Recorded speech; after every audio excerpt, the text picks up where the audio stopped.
I'm pulling on my driveway. We all know what that means. It's time for another drive to work. Okay, so I'm back doing some podcasts about the guilds now that Ravnica Allegiance has come out. And so last time I talked about Azorius. So now I'm talking about Rakdos, black and red. So I'm going to talk a little bit about what black and red represent, how we ended up making Rakdos, and then I'll walk through what we did for each of the 3 visits to Ravnica. Okay, so let's start with black and red. So black is all about wanting power. That black is willing to do whatever it needs to do to be able to have the power that it craves. And one of where black sort of steps out from everybody else is black really believes that the key to sort of succeeding in life is being willing to do what others are unwilling to do. That there's a lot of limitations that people put on themselves that are self-limitations. And black is like, look, if you want to get things done, you just have to be willing to do what it takes to get them done. Black is very big on the idea that, somebody needs to look out for you, and why not have that be you? Who is more invested in your own well-being than you? And so black is just, the white-black conflict very much is about the good of the group versus the good of the individual. Black's the good of the individual. Black is like, black believes in systems where merit, if I try really hard and I succeed, I can succeed because I put in the time and the energy and the effort. Black is big on merit. Black is big on sort of, rewarding those that are willing to do what it takes to get the job done. Red is all about following one's heart. Red's about, red really believes that the key to being happiness is sort of listening internally and following what your emotions say and what your body says. And red feels like, look, you want to live a life fulfilled, and living a life fulfilled is not having regrets. It's not, it's seizing the moment and listening to what your emotions say. So red is very in the moment and very wants to sort of live life, wants a sense of living life fully. Okay, so what happens when you take sort of the willing to do whatever it takes mentality of black along with the live in the moment red? You get Rakdos. So Rakdos is very much about the idea of, so when black and red get together, you start to get hedonism. And what hedonism means is, I'm going to do what I want to do for the betterment of me. I want, and that black and red come at hedonism in a slightly different aspect.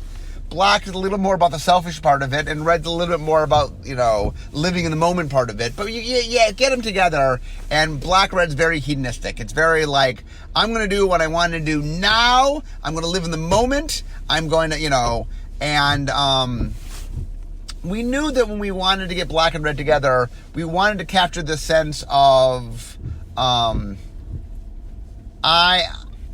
so like, for example, to me, the perfect example of a character that is the marrying of black and red is the Joker, from Batman's nemesis.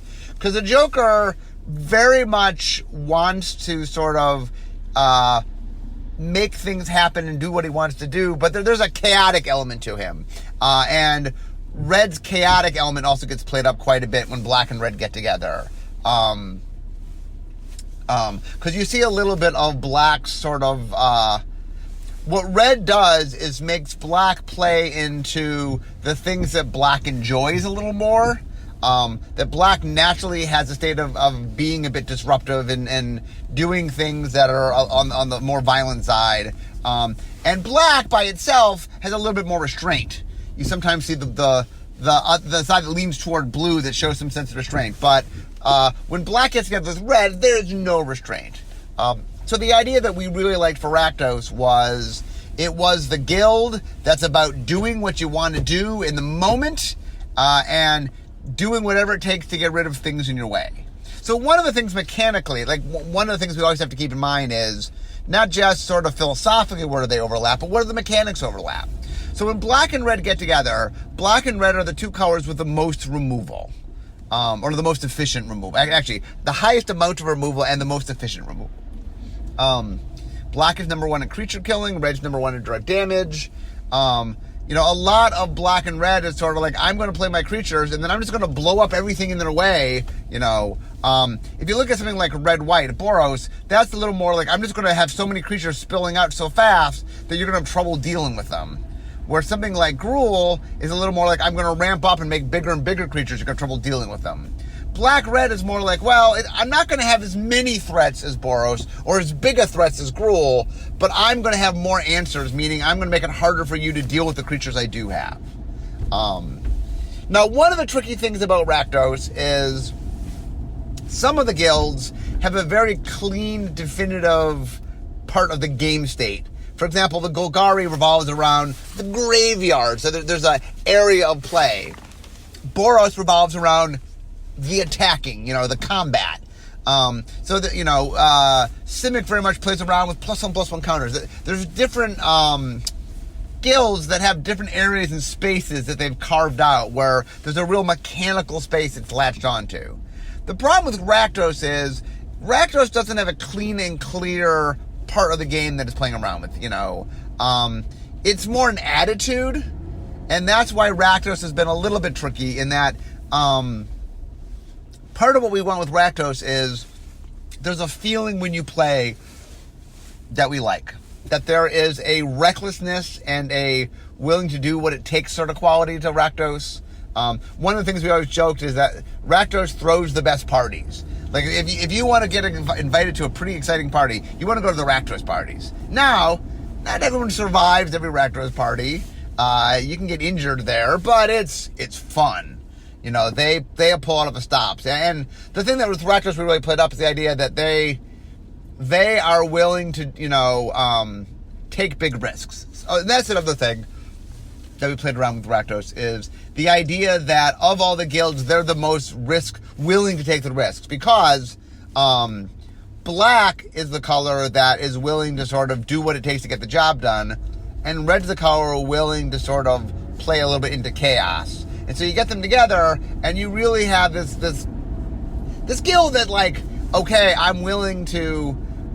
understand that by taking risks, there's a huge gain to be had, and we wanted to capture that as well. So it's tricky. There's no particular games. There's no, part of the game that Black-Red is making theirs. It's more of an attitude. So Dissension was the first set that had the Rakdos in it.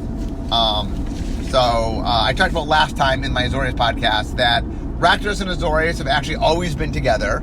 They were together in Dissension, they were together in Return to Ravnica, and they're together in Ravnica Allegiances. And they're the the two guilds that have shown up in the first, second, and third guild set of sets that didn't have all the colors. Obviously, Dragons made it all the colors. So what happened was we actually figured out both Azorius and Simic, which were the other two colors in Dissension first. Rakdos was actually the last guild, because it was the last guild in the last set for us to figure out. And the stumbling block we really had for a while was, how do you in gameplay capture the flavor I've been talking about? We liked the flavor. We liked the idea that, they're kind of the wild bunch that are just sort of, that have this kind of chaotic energy to them. But how do you get that in gameplay? How do you make that something that... And the other question, and this is something we always ask, is the player that enjoys red and black, what exactly do they want to do in play?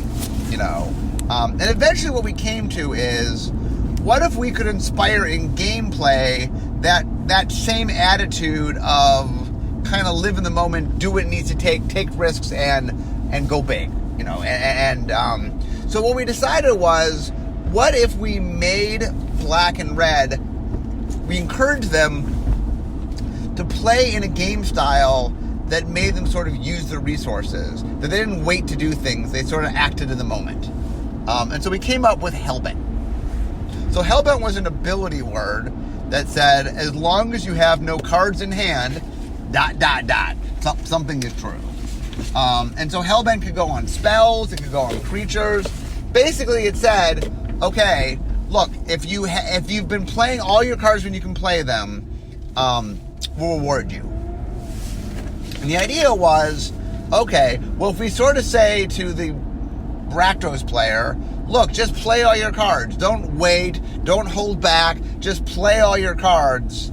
That got some of the sense of what we wanted.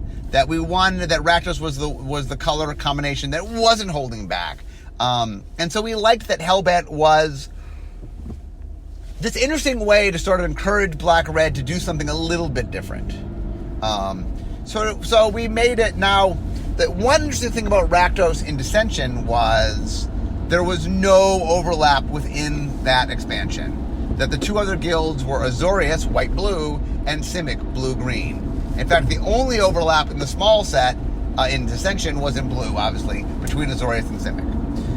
But you did not play the set by itself. Current guild sets you play by themselves. This you drafted with original Ravnica and Guild Pact. So that meant that Rakdos' overlap was with 3 other guilds, which is every guild that plays red. So with Boros, with Izzet, and with Gruul. So one of the things that we sort of played into was the idea that, no matter what spells you have, you can play them. I mean, Rakdos kind of encouraged you not to play too many big things, just because you wanted to get to the Hellbent state as quick as you could. And all the other colors did have cheap spells, and, there's a certain amount of aggression to red-black. Plus, red-black, like I said, has the best removal. So it plays pretty well with, both Boros and Gruul are also on the more aggressive side. Red in general tends to be more aggressive. So with the exception of Izzet, and even Izzet is tempo-based, all the red, there's no red deck that says, just sit back and wait. All of them are pretty aggressive. Like I said, even Izzet has a tempo strategy where it's trying to keep you off kilter, and part of tempo means you're constantly playing things. So, Rakdos did blend in with the other red guilds. We were drafting them all together. But it's not like sort of modern sets where they were drafted specifically with the other ones. Once we come back to Ravnica, that starts happening, but in this first set, that did not. So when the dust settled, Hellbent was, my memory was, it didn't do great in our polling, but didn't do badly.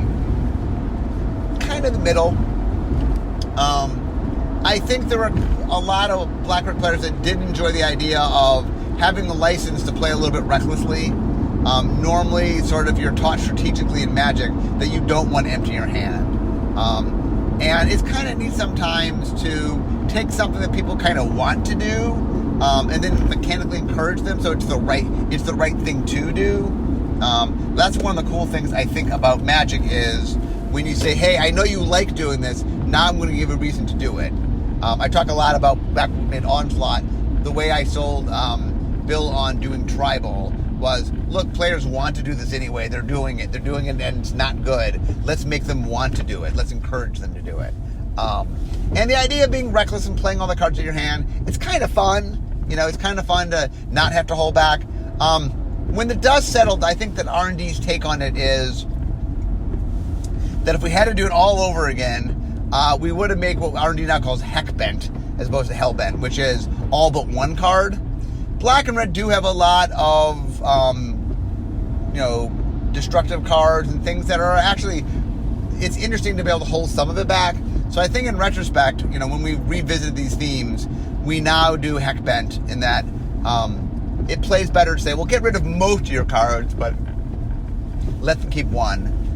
That's kind of looking back at Hellbent saying, oh, yeah, if we had to do it again, I think we would do Heckbent. I mean, if I would call it Hellbent, but we would do what we now call Heckbent. But anyway, so Rakdos show up. One of the interesting things about the Rakdos, the first time we saw them was there was a lot of discussion from the creative team of how to show them up and sort of play into what they were. There always been this little bit of sense of not just that they're sort of always partying, but a little bit of a showmanship to them. You'll see it come out later, but you even can see in the early one, there's a little bit of the idea of that they're performers and that they like they like kind of impressing other people and doing things that make people go, wow, that's crazy, what are you doing? And so that flavor was there. It was a little bit lower down. You'll see it comes up more as Rakdos goes along. Okay, which brings us to Return to Ravnica.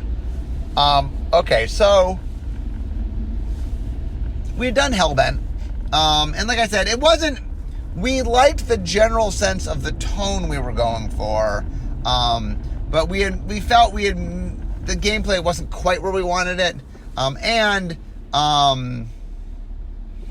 We knew there was some room for improvement. So,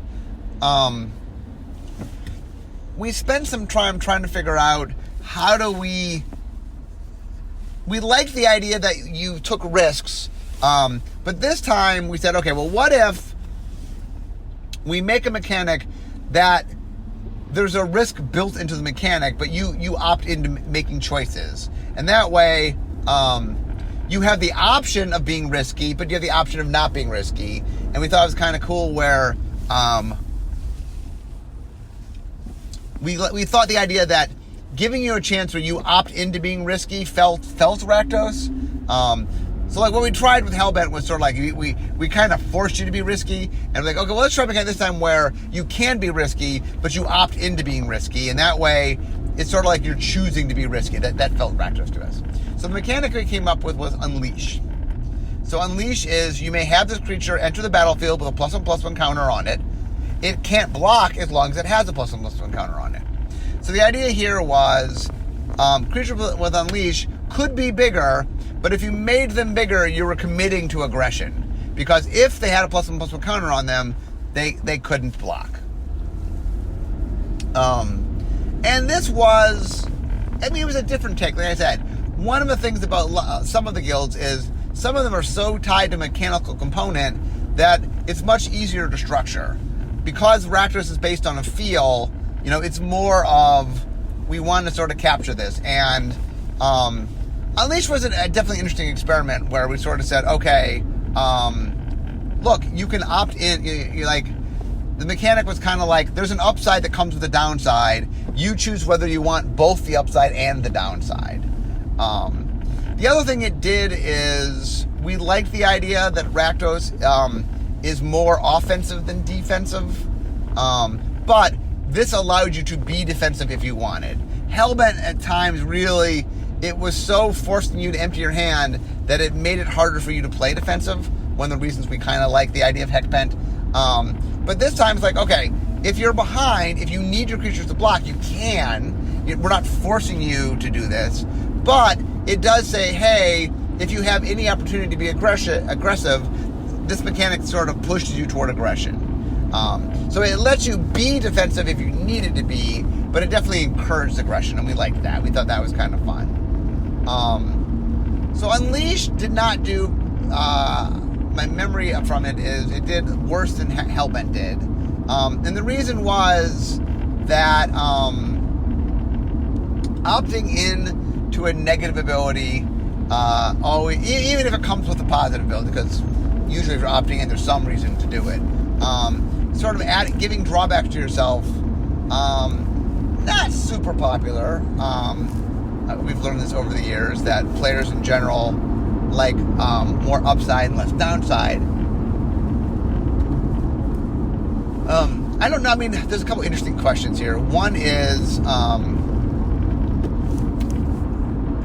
I think if you look, for example, at Riot, which is the Gruul mechanic for, I'll talk that when I get to Gruul.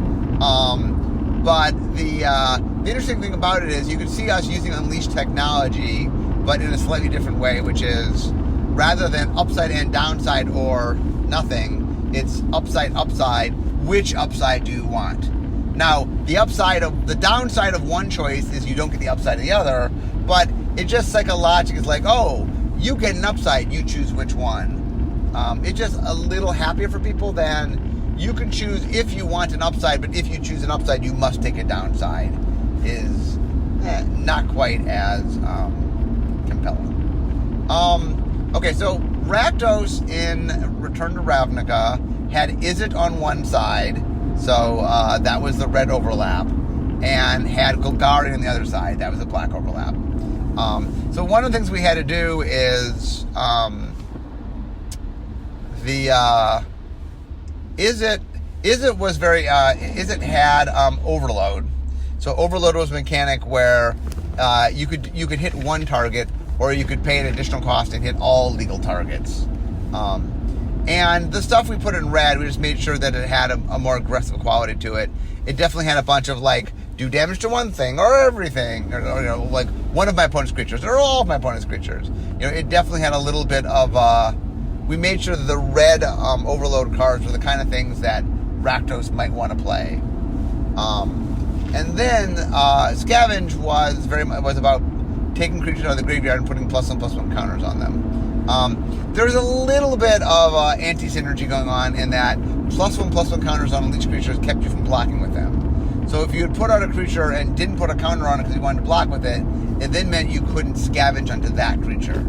Now, if you're going to put a +1 counter on the creature anyway, it doesn't matter, scavenge, put more on. But the mechanic did play well in the more aggressive. Like, one of the things about Rakdos is Rakdos tends to be aggressive. Rakdos creatures die. So the idea that it's black creatures, if you had scavenge, just meant the creatures that die then come back to beef up the creatures that are there. So there was some synergy between that. So Golgari and Rakdos actually did play well in Return to Ravnica. Okay, so we made Unleash. Didn't do particularly great, pull-wise. But, I mean, I do like Unleash. I do like the... I did enjoy the sort of do you want to be risky sort of feel. But anyway, the lesson there is there a way to get risk that isn't inherently... that there's occasionally upside to the risk? And I don't know. That's a tricky one in general. Something Rakdos is always struggling with is we want a little bit of risk taking, but risk taking usually means there's some potential downside because that's why it's risk taking. And trying to find that balance has always been tricky. Okay, so now we get to Ravnica Allegiances. Okay, so. And like I said, the interesting thing about, like, some guilds, like, one of the things we did, the very first thing we did in the very first meeting is, and remember, both Guilds of Ravnica and Ravnica Allegiance had vision design together. It was one single team for both sets. The first thing we did was we said, okay, let's go look at everything they've already done. What are the mechanics that they've done? I had an article, I showed a whiteboard, and this was the whiteboard they showed, and it was us saying, okay, let's show all the mechanics they've done. And so what we did is we graded them on how likely they were to return. And I think the idea was it was 1, 2, and 3. And I think 1 was it's not returning. 2 was maybe it could return. And 3 was we like it. We think it's a really good mechanic. Like, 2 meant that it filled its purpose as a guild mechanic, but it didn't have a lot of use beyond just being a guild mechanic. Where 3 was like, oh, this is the kind of mechanic that, like, we might bring back as a non-guild mechanic. This is just a sweet mechanic. For example, both Bloodthirst and Convoke got brought back into the core set, right? So those are things that had been an original Ravnica block and were good enough. We're like, you know what? It doesn't even need to be guild affiliated. These are just cool, solid mechanics. Where other mechanics might be like, oh, this is a neat mechanic. It's really tied to the guild, and it's not something we might do lots of, but it's a good, solid mechanic. So what we realized was when we looked back at Rakdos, neither, like, some other guilds is like, oh, their mechanics we could bring back. We liked them. Rakdos is kind of like, oh, we wouldn't do Hellbent again. If we did Hellbent, we would do Heckbent. And Unleashed got low enough scores in the markets, our market research, that probably we wouldn't bring back Unleash. So we're like, okay, we need to do a new mechanic. We need to get the tone and sense right. So the idea that we came up with in Vision, I mean, we went through a lot of different things in Vision Design. We talked about, are there existing mechanics we want to bring back? And in the end, the mechanic that we handed over to set design was called Finale. So here's how Finale works. You paid some cost, And it said card name gets plus N plus O. N just means some amount, some number. Different cards would have different numbers. And when we're doing something, N just tells us there's a number there. It will change. And it can grant an ability. So card name gets plus N plus O, and sometimes gets an ability until end of turn. Sacrifice it at the beginning of the next end step. Activate this ability only once. The idea of Finale was kind of inspired by a card called Berserk in Alpha. So for those who don't know Berserk costs a single green mana. Target creature, its power is doubled for the turn, and then you have to sacrifice it at the end of turn. The idea being that, like, oh, my creature goes all out in the end, but it cost me my creature. And the thing we were playing around with on Finale is imagine having creatures that could sort of become something really awesome, but just for a turn, and that the cost of becoming really awesome means they go away. And our thought at the time, because one of the things to keep in mind is, I just got through saying that one of the marks against Unleash was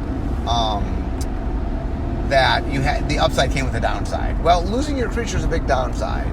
But the idea we liked was that there are a lot of times in Magic where I'm going to lose the creature anyway. I'm getting in a combat, or I can't attack. You know, my creature right now is not big enough to attack, so it's kind of sitting here doing nothing. That there's enough times in Magic where your creature, for all purposes, even though it's alive, really is not being very useful to you. And so the idea of losing it but getting some utility out, like, let's say I have a small creature that just can't attack. Yeah, I guess I could chump block something maybe with it, but I mean, there's not a lot of utility out of it. But if I can make it into a big threat and get through, okay, now it's doing something, and that maybe it's okay that I lose that, that 1/1. I'm giving up a random chump block for being able to get through and doing something really cool. Or maybe I'm giving it up because I want to grow my creature and then win a combat and kill a creature. And so, look, my creature was going to die in combat anyway. If I have a 1/1 and you're attacking with a 3/3, if I give my creature +2/+0, hey, I'm going to kill your creature. I was going to die anyway. So we thought there was a lot of times in which, yeah, the creature's going to die, but there's plenty of times where the trade-off wasn't that big a deal. Either the creature was already going to die, or your creature didn't have enough utility anyway. Getting some utility with it might be worth losing the creature. And the idea we liked was it really had this big sense of go big or go home that we like about the Rakdos. It has sort of this, it had a little bit of a, doing risky thing feel, and it had, anyway, we thought it was kind of a cool take on Rakdos. So we handed that over to set design. Now, set design, I mean, there's some things they liked about Finale, and I think they saw where it kind of shined and did cool things. But the one thing they were thinking is, we had handed over mechanical for Gruul, and the way the mechanic in Gruul worked was, at end of turn, it was end of turn, it triggered at end of turn if you dealt combat damage to the opponent this turn. Or maybe if they, actually take it back, I think if they had been damaged this turn, because it lets you use direct damage on your opponent. And then it triggered. And a few of the cards, if you did that, the reward was, in your second main phase, you could cast things cheaper. And they really liked that. They liked the idea that, hey, how do I encourage you to sort of be more aggressive? Well, what if I make it easier for you to play other threats if you are? And so they took the Gruul mechanic and sort of made a condensed version of it, which they ended up calling Spectacle. So Spectacle is, you pay a cost. It says you may cast a spell for its spectacle cost rather than its mana cost if any opponent lost life this turn. Note that when creatures do damage to the opponent, they do lose life. That a result of being damaged by a creature is life loss. So this did care about combat damage. So it wasn't ignoring combat damage. So anyway, the idea is if the opponent loses life for any reason, whether you damage them with creatures, you hit them with direct damage, they paid life for an effect, any reason they lose life, you now can cast the thing cheaper. And the idea was, I don't think there was another, there was no other damage reduction spells, and it felt like one of the things we really like to do is help you get cast your spells in Rakdos. And it felt kind of neat. Like one of the things we always do is, one of our sort of rules is, if we take all the cards that have the guild symbol on it, so like all the Rakdos cards with a Rakdos symbol, meaning the Rakdosian of Rakdos cards, because they have the symbol on, meaning they're using the mechanic, or they're multicolored, or you optimize the 2 colors. If you put them all in a deck, then the deck would feel cohesive. And what that meant is, look, if you were playing with Hellbent cards and with Unleashed cards, would this new mechanic feel right? Not that this new mechanic needs to be what those mechanics were, but it has to sort of play in the style of deck those were. And so one of the things that we liked was Spectral just helped let you cast your stuff. Hellbent likes you to cast your stuff. And so it just played nicely with what we were doing. It captured the general sense of Rakdos. It captured the feel of Rakdos. And it just sort of, while it wasn't doing mechanically exactly what the previous Rakdos mechanics were doing, it was fitting the feel and hitting a larger strategy that you could play them together and it would work. Okay, speaking of playing together. So, in Ravnica Allegiances, the red guild is Gruul, and that's the red overlap. And the black overlap is Orzhov. So Gruul has a mechanic called Riot. Riot allows you to either make your creature bigger or make your creature have haste. You choose which one you want. So that overlaps nicely with what's going on in Rakdos. Rakdos wants the ability to upgrade for threats, and having a choice between haste or being bigger is interesting. It's a kind of decision that Rakdos likes.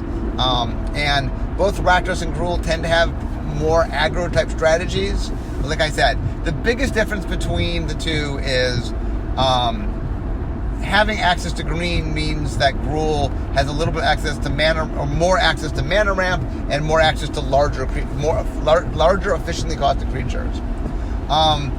When you go to Rakdos, what black adds to the mix is you have more control-oriented stuff, more removal, and your creatures just come with some different abilities, like flight and stuff that red and green don't have, or not much of. So we like the idea that, Gruul and Rakdos overlap. Then we get to Orzhov. So Orzhov has a mechanic called Afterlife. It is creatures that when they die, they come back with some number of spirit tokens. For example, if you had Afterlife 1, that means when you die, you come back with a flyer. So one of the things that Rakdos likes about that is Rakdos already is being pretty aggressive with its creatures. It trades it is very willing to trade its creatures. So things dying happens in Rakdos. So if you're black creatures, then trade into another resource, that's just another resource that Rakdos can take advantage of. Orzhov tends to play a little bit slower, sort of what we call bleeder deck, where it's slowly nibbling you away, and the 1/1 creatures are good in that deck for doing the slow nibbling. In a deck like Rakdos, where you're being a little bit more aggressive, it's just more attack for you. It's evasive attack that allows you to help get in. One of the things about Rakdos is Rakdos can do a lot of damage pretty quickly, and then it wants to have some spells and stuff to finish them off. And so having flyer, having evasion also can fill that role. Black, red, and tradition has a little bit less evasion. Black has some flying, red and black have some menace, but it doesn't quite have as much evasion as like blue, for example. So the Orzhov mechanic works nicely so that it comes together. The other thing to talk about that went on in talk a little bit about flavor. So the Rakdos is run by the demon Rakdos. That's where Rakdos got his name. Rakdos is named the guild after him. It's the Cult of Rakdos. And Rakdos, what we call the original 10, I don't know what to call them, the characters that made the guild pack, one for each guild. A few of them are still around. Rakdos is the only one that has led the Rakdos all 3 times we've met him. We have met Niv Mizzet, who for 2 of the 3 times led the Izzet. he is off doing other things right now. Sort of, he's aware that Bolus is coming, or Bolus is here, and so Ral is currently running Is It, but he's still around. A lot of the other parents have died along the way. Some, like Azor, are off track on Ixalan. Anyway, so Rakdos, one of the things that Rakdos does is he likes to he wants people in his guild because it's exciting to be in his guild. And so, as I said earlier, they throw the best parties. So one of the things we've always been trying to capture is a sense of Rakdos has a showier sense to them, and we want to play that up. So the idea of performers or a circus does show up in both earlier versions of Rakdos.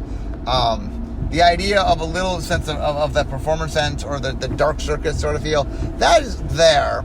I think what happened this time was when they brought in the people to do the world building, they sort of mentioned in passing this idea of the dark circus. And I think that they really took it to heart and just pushed it a little more. Like, one of the big challenges of doing a guild set is you want to both capture what the guild was and make sure that you're delivering what the guild was, so that you're making something that feels right. But at the same time, you want to have something a little bit new. You want to make sure that, I want these new cards in my guild deck because it's giving me some utility that, while in flavor and matching what I've done before, is something a little bit new. And we want that not just in mechanics, but we also want it in flavor, and that we want to build on the flavor. So the idea of playing up the circus theme a little bit, like I said, it was there, but really they went to town with it this time, and so you're seeing a bit more of it. And the other thing that was going on is, I think the creative team is spending a lot of time sort of reevaluating humor, and one of the conclusions they came to not that long ago is trying to find more opportunities for humor in sets. And the Rakdos, for example, has a very masochistic sense of humor, but a funny sense of humor. And they one of the things that's fun about the Rakdos is that they embrace who they are, and they embrace the way they live.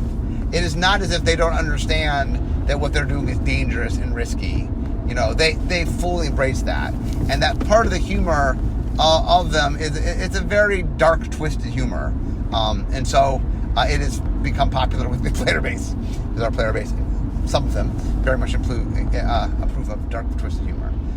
So that was a neat thing to see, is sort of, I like the idea that Rakdos has definitely added in some new components. I think Spectacle, while flavorful to what the guild does, is new and different, and, it's making you care about something a little bit different. I mean, Rakdos always wanted to be aggressive, but this particular says, you know what? Hey, if you can get in some damage, we can do things. And so, one of the things that I really like about what Spectacle does is something that Raid also did, which is when you are encouraged to attack, your opponent has less sense when you're bluffing. Because if you don't have an external reason to attack other than just doing damage, if I attack with a 1/1 creature and you have a 2/2, well, I have to be. I'm implying that I have some way, to deal with it. Like, I have a giant growth or something. Well, not in black red. I am direct damage power. I have some means by which, if you block my creature, it won't be good for you. But in a world in which there's an external reason to do it, it makes it a little bit more fun. I'm attacking. Do I have something? Or maybe I'm just trying to, I want to play a Spectacle card. And you're like, oh, well, it just makes bluffing easier to do, is what I'm trying to say. And one of the things I enjoy with a gameplay style of something like Rakdos is you want to let people bluff more. You want to let people attack a little more recklessly, but in a way where the opponent has to make some conscious decisions about what's going on. That leads to fun gameplay. And I really like the thing about Spectacle that is fun, Raid to something, like I said, very similar, is it makes an interesting gameplay during combat of you trying to figure out what you think they're up to.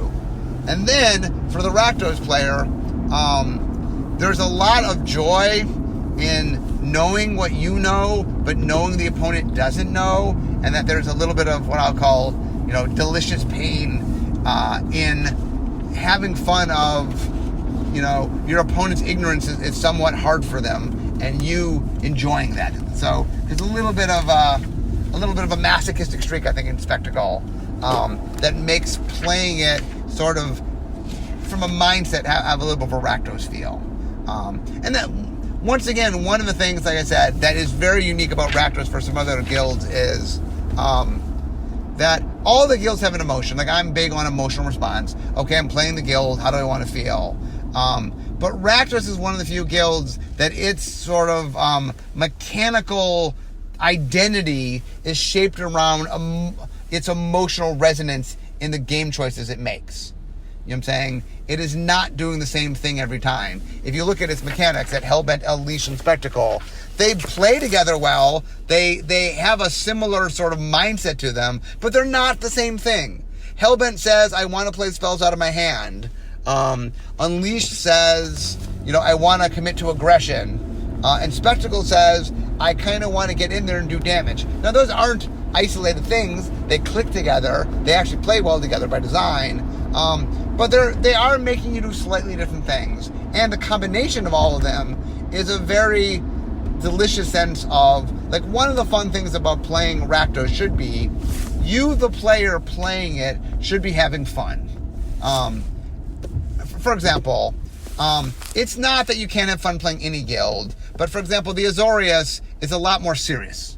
That when you're playing Azorius, we kind of want you to be more quiet and harder to read. That part of Azorius is that, Azorius is very much, I know what's going on, but no one else doesn't. I don't want to reveal anything.